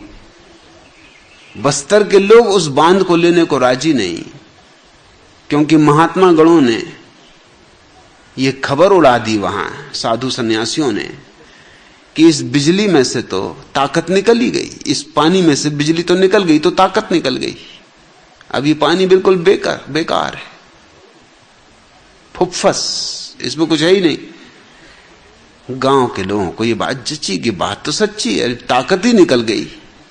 ताकत तो यानी बिजली, तो बिजली तो निकल चुकी। ये तो ऐसे समझोगे जैसे दूध में से घी निकाल लिया, अब पी रहे हैं छाछ और समझ रहे हैं कि इससे मस्तंड हो जाएंगे। कुछ भी नहीं होगा। और पेचिस वगैरह की बीमारी हो जाए। वो खेतों में उन्होंने पानी लेना बंद कर दिया कि ये पानी हम क्या करेंगे, और हमारे गेहूं खराब हो जाए। ये पानी भी नपुंसक हो गया। इतने मूढ़ देश में बड़ी कठिनाई है। लोकतंत्र अभी इस देश के योग्य नहीं था। जिन लोगों ने, पंडित जवाहरलाल नेहरू और उनके साथियों ने इस देश को लोकतंत्र देने की कोशिश की, उन्होंने इसका जरा भी विचार नहीं किया कि इसकी पात्रता भी है या नहीं। अनुकरण कर लिया पश्चिम का कि लोकतंत्र थोप दो ऊपर से चीजें थोपी नहीं जाती। पश्चिम में लोकतंत्र धीरे धीरे विकसित हुआ है और हम पर ऊपर से थोप दिया गया है। एक तो होता है गुलाब का फूल जो गुलाब में से आता है, और एक होता है प्लास्टिक का फूल जो ऊपर से लटका दो। हमारा लोकतंत्र प्लास्टिक का फूल है। इस देश को तय करना होगा, लोकतंत्र चाहिए तो यह देश मरेगा, बर्बाद होगा। अभी इस देश को कम से कम 20 वर्ष या आने वाली सदी का अंतिम हिस्सा 20 वर्ष एक उदार अधिनायक शाही चाहिए, एक करुणापूर्ण अधिनायक शाही चाहिए जो सख्ती से इस देश की जड़ धारणाओं को तोड़ दे, बदल दे। फिर इसके बाद लोकतंत्र की संभावना पैदा हो सकती, उसके पहले पैदा नहीं हो सकती। मैं तो इंदिरा को कहूंगा कि होती हो बदनामी दुनिया में, फिक्र मत करो। एक 20 साल सब कुर्बानी कर दो, लोकतंत्र की भी कुर्बानी कर दो, ये थोथी स्वतंत्रता की भी कुर्बानी कर दो। इस देश को 20 साल अनुशासन चाहिए, ऐसा अनुशासन कि इस देश का प्रत्येक व्यक्ति इस योग्य हो जाए कि खुद सोच सके, विचार कर सके और निर्णय ले सके और निर्णय के अनुसार जी सके। यह न हुआ तो यह देश बचेगा नहीं, इसका भविष्य बहुत अंधकारपूर्ण है।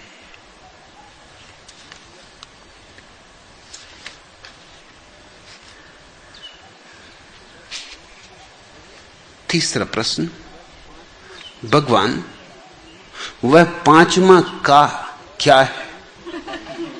बहुत सोचा लेकिन नहीं सोच पाया किसी और से पूछूं,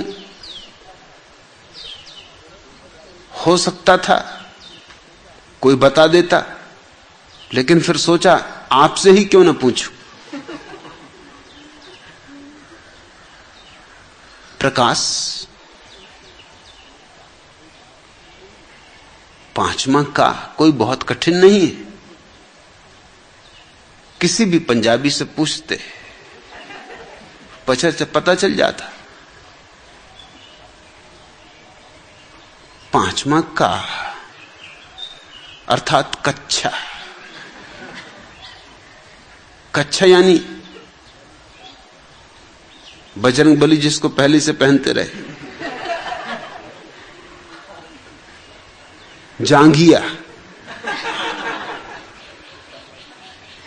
ये 5 चीजें आदमी को पंजाबी से सिख बना देती, सरदार बना देती।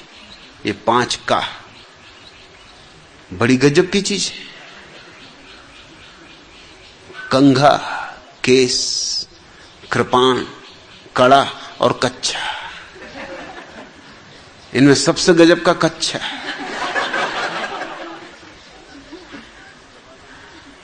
मैंने सुना है पंडित जवाहरलाल नेहरू के मंत्रिमंडल में सरदार बलदेव सिंह थे, उनके संबंध में तो बहुत कहानियां थी। एक कहानी कच्छे की भी। एक सभा में सरदार बलदेव सिंह तो अध्यक्षता करने वाले थे और जवाहरलाल नेहरू उद्घाटन करने वाले थे। तो उन्होंने कहा कि सरदार जी एक कृपा करना, आप नहाने धोने में तो विश्वास करते ही नहीं,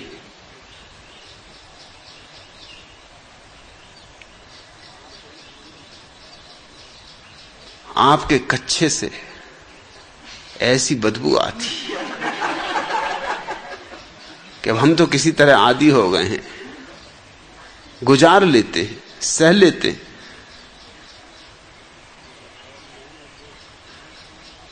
मगर और नए नए लोग वहां होंगे सभा में, उनको क्यों कष्ट देना, और उन सब का ध्यान आपके कच्छे पे ही जाएगा।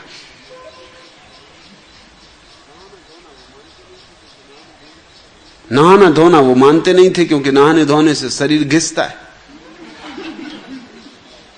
और शरीर घिस जाए तो इसी में तो आदमी दुबला पतला हो जाता है। तो उन्होंने कहा अच्छी बात, मैं अभी जाके कच्छा बदल आता हूं।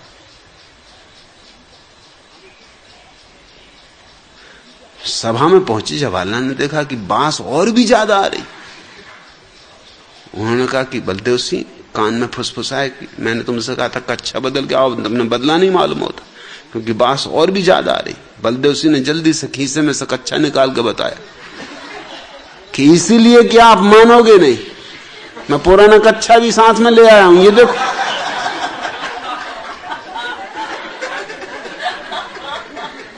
अब बांस और ज्यादा आएगी, खीसे में रखे हो, और निकाल के बता दिया आम जनता में, सुगंध फैल गई होगी और जवाहरलाल ने सिर ठोंक लिया होगा। मगर पता नहीं, एक सरदार का मंत्रिमंडल में होना जरूरी, बिल्कुल जरूरी। पुराने राजा महाराजा भी ऐसा करते थे, सरदार तो उस समय नहीं थे, मगर सरदारों जैसे लोग तो थे ही सदा से।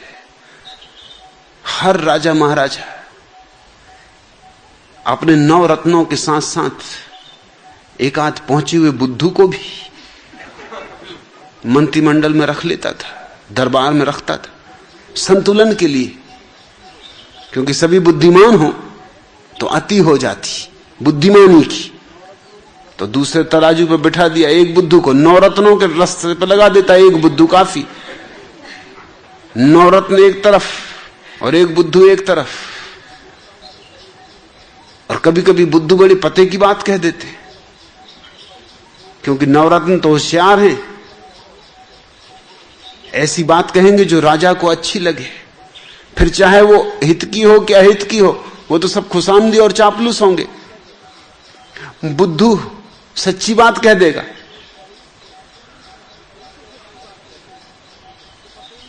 बिल्कुल सच्ची बात कह देगा, उसको पता ही नहीं कि वो सच्ची बात कह रहा है, राजा के खिलाफ जा रही है, क्या हो रहा। और अक्सर उन बुद्धुओं ने राजाओं को बड़े कष्टों से बचा लिया। तो ये रिवाज था सारी दुनिया में, भारत में नहीं, सारी दुनिया में एक महामूढ़ राज दरबार में रखा ही जाता था, क्योंकि बाकी जो समझदार हैं वो तो झूठ बोलने में कुशल हो जाते हैं, वो तो चमचे हो जाते।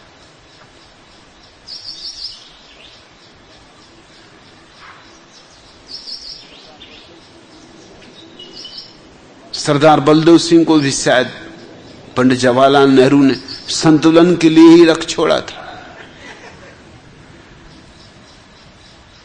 लेकिन ख्याल रखना, सरदार सब में छिपा बैठा हुआ है। अगर कमी है तो वो 5 का की, वो कोई खास कमी।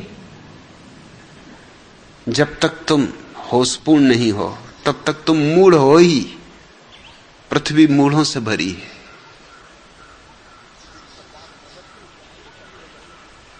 कुछ सरदार प्रगट हैं, कुछ अप्रगट, कुछ जाहिर, कुछ गैर जाहिर, कुछ घोषणा कर दिए, कुछ ने घोषणा नहीं की।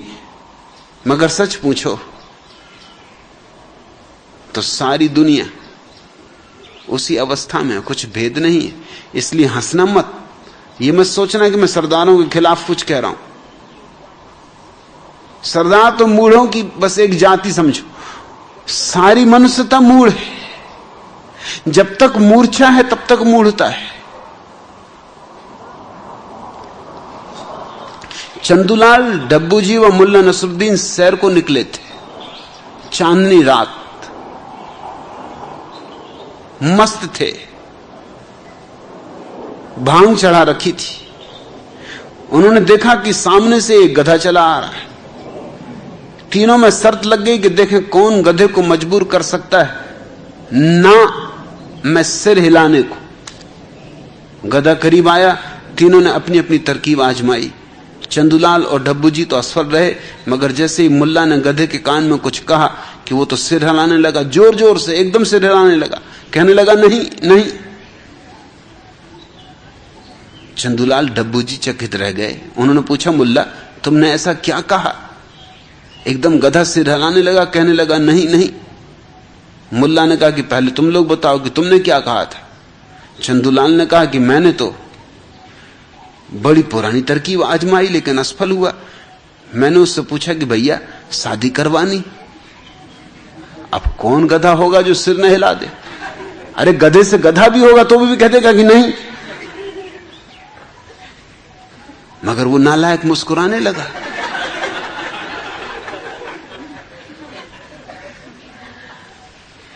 वो तो एकदम खुश हो गया, जैसे वर बनने को ही निकला हो।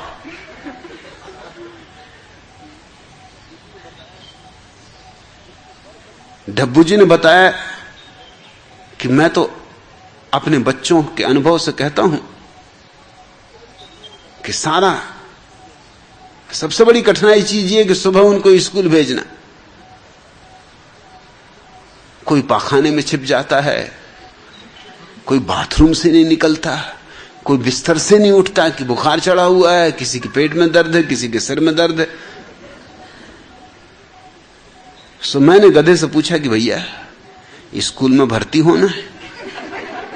मैंने सोचा था कि जरूर सिर हिला देगा कि नहीं नहीं, कितनी गधा हो, स्कूल में कौन भर्ती होना चाहेगा। गधे से गधे भी स्कूल में नहीं जाना चाहते। स्कूल का नाम सुन के एकदम फुरफुरी छूट जाती, एकदम रोमांच हो जाता है। मगर गधा बिल्कुल शांत बना रहा, अविचल, बिल्कुल स्थिति प्रज्ञ, नहाना ना। जैसे सफलता असफलता में संभाव रखो, सुख दुख में संभाव रखो। अरे स्कूल जाना हो कि मधुशाला जाना हो, संभाव रखा उसने। अब तुम बोलो, तुमने क्या कहा? तो मुल्ला नसरुद्दीन ने पूछा कि मैंने पूछा भैया सरदार जी बनना है। बस एकदम सिर हिलाने लगा कि नहीं।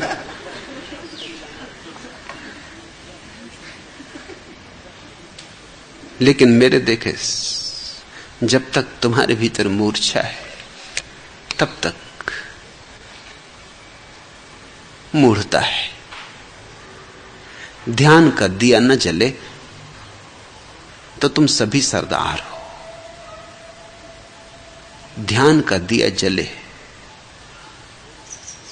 तो ही तुम्हारे जीवन में थोड़ी बुद्धिमत्ता फैलनी शुरू होती, थोड़ा प्रकाश।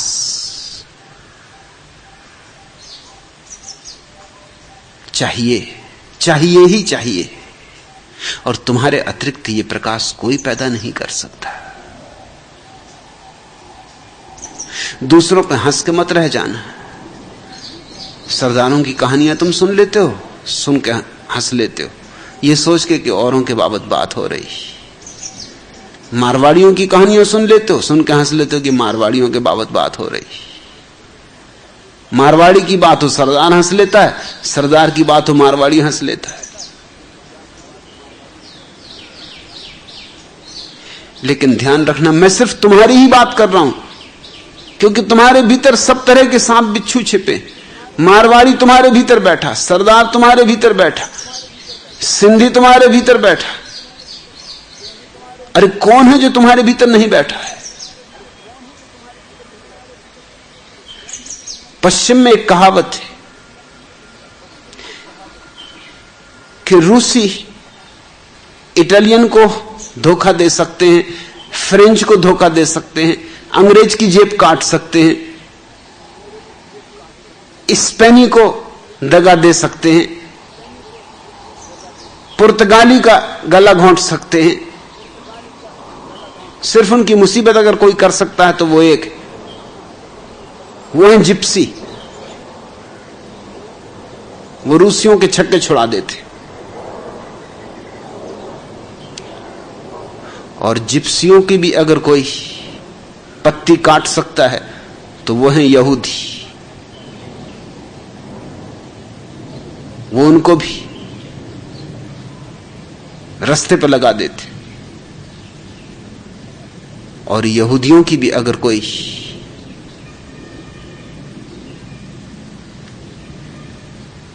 जेब काट सकता है तो वो है यूनानी। और कहावत कहती है कि यूनानियों को अगर कोई धोखा दे सकता तो केवल शैतान। वो बात गलत है, उनको मारवाड़ियों का कोई पता नहीं।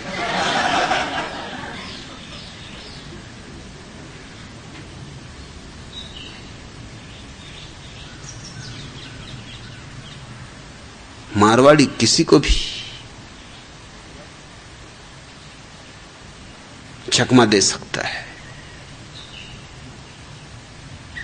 चकमा उसकी कला है, उसने उस कला को खूब निखारा है, सदियों से संभाला है।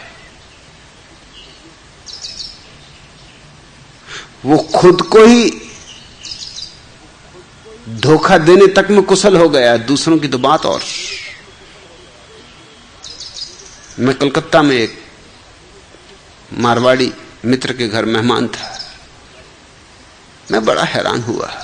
उनके बाथरूम में नहाने गया, संगमरमर का तो बाथरूम, मगर संगमरमर पर न मालूम कितने आंकड़े लिखे, जगह जगह आंकड़े। दो फोन तो बाथरूम में भी लगे। मैंने उनसे पूछा कि मामला क्या है? सुंदर बाथरूम बनाया है, दीवारें सब गंदी कर रखी, क्या लिख रखा? उन्होंने कहा खाते वही कौन रखे? मैं हूं सटोरिया, खाते भी रखो तो न मालूम कितना टैक्स लग जाए।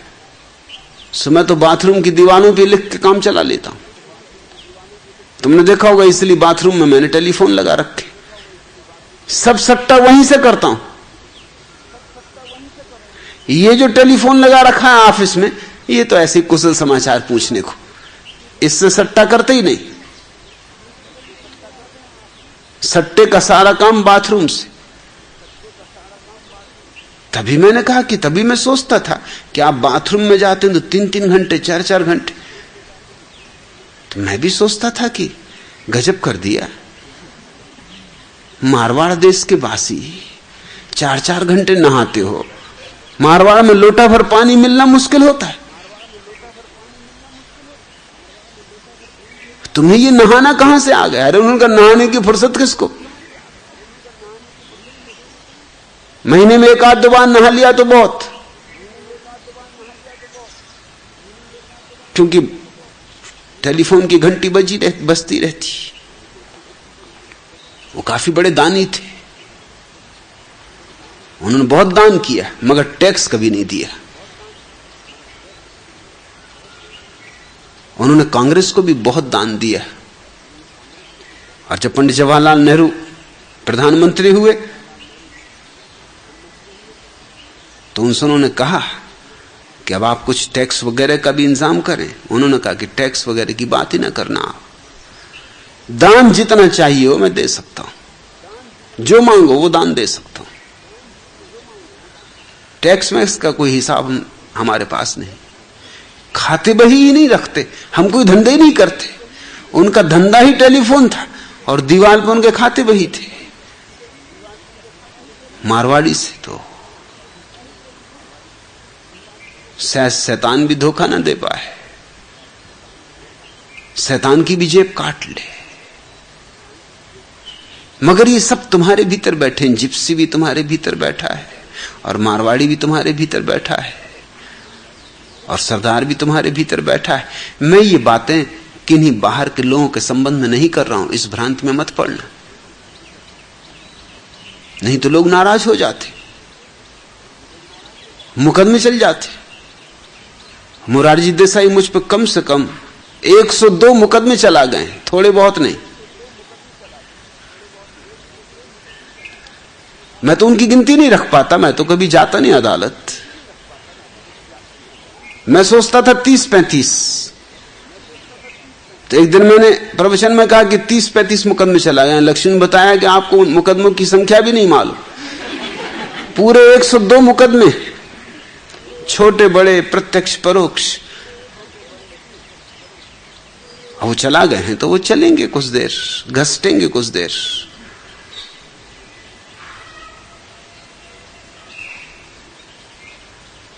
जरा जरा सी बात में अगर मैंने कुछ कह दिया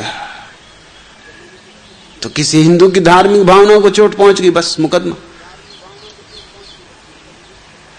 ऐसी छुई मुई धार्मिक भावना कोई धार्मिक भावना है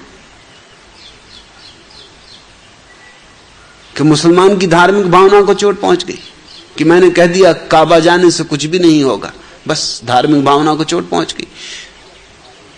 तब तो बड़ी मुश्किल हो जाएगी। तो कबीर भी कह गए, और नानक का क्या करोगे?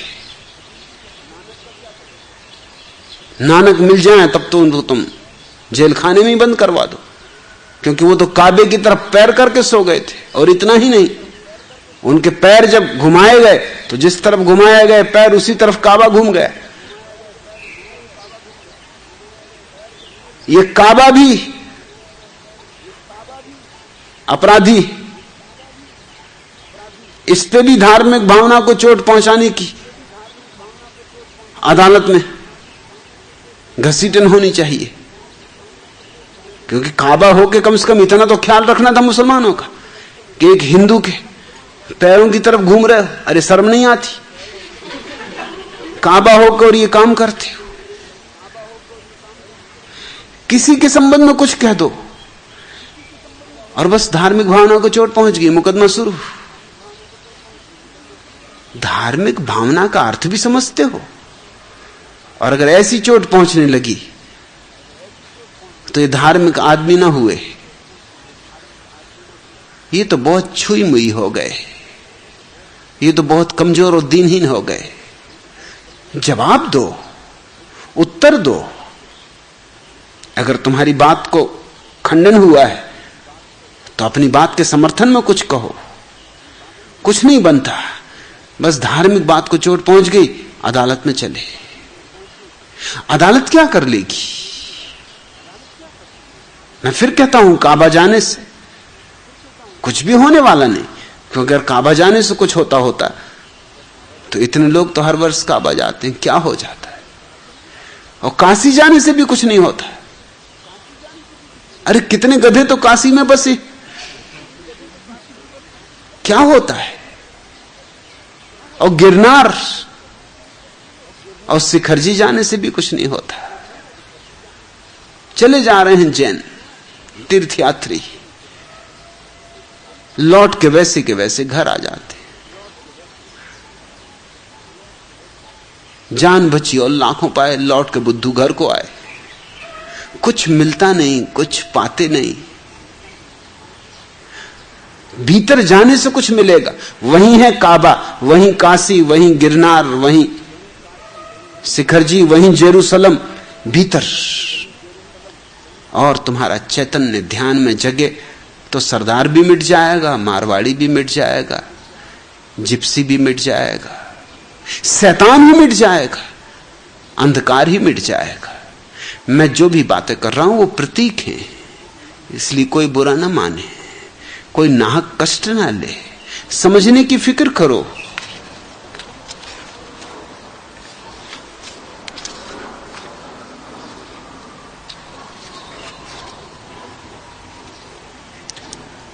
लेकिन समझ तो जैसे खो गई, नासमझी का हमने ठेका ले लिया है।